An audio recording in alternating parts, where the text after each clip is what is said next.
Hello, and welcome to this week's episode of Animals in Ames. As you can see, we're in a little bit of a different setting here because this week we're going to be talking about the foster program that's available through the Ames Animal Shelter. One of the best things about fostering is if you're someone who doesn't want to make the long-term commitment of a pet, or you just have such a big heart, you want to open your home just to animals in need, it's a great option because it is a very short-term commitment. In brief, I'm just going to talk a little bit about my experience, and this is my first experience with fostering a pet.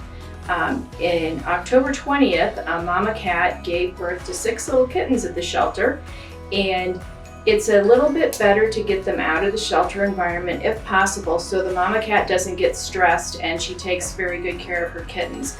And the cat we have right here is Argenti, who is the mama cat, and she was an excellent kitten. Has taken great care of her babies here in my home.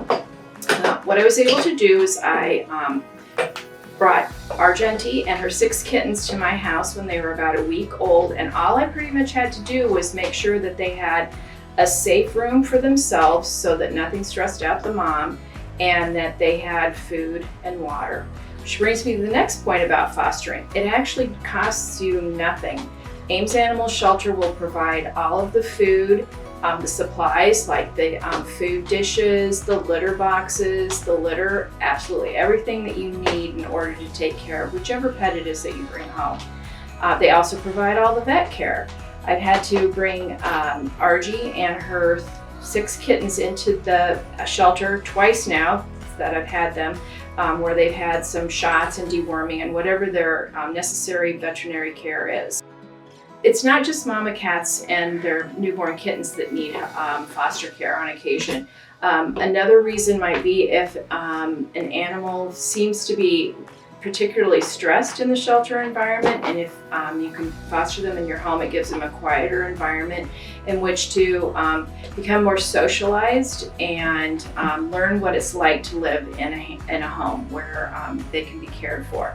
If you're interested in fostering an animal, you can contact the shelter, our animal control clerk, Abby Wyman, at abby.wyman@cityofames.org.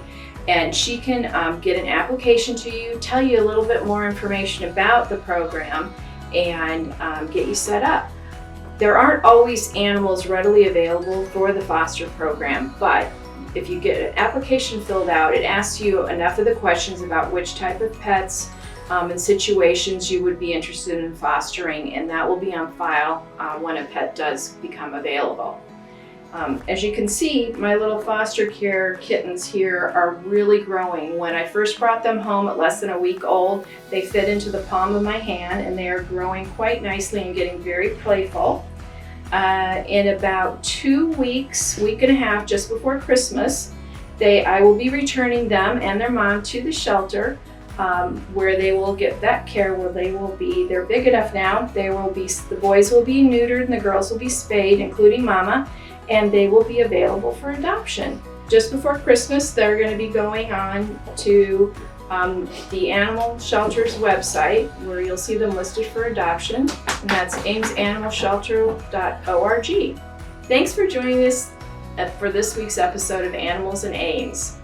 Be sure to look for our kittens, Argie the mama cat, and we have several other cats and kittens available for adoption at the shelter right now. Thanks!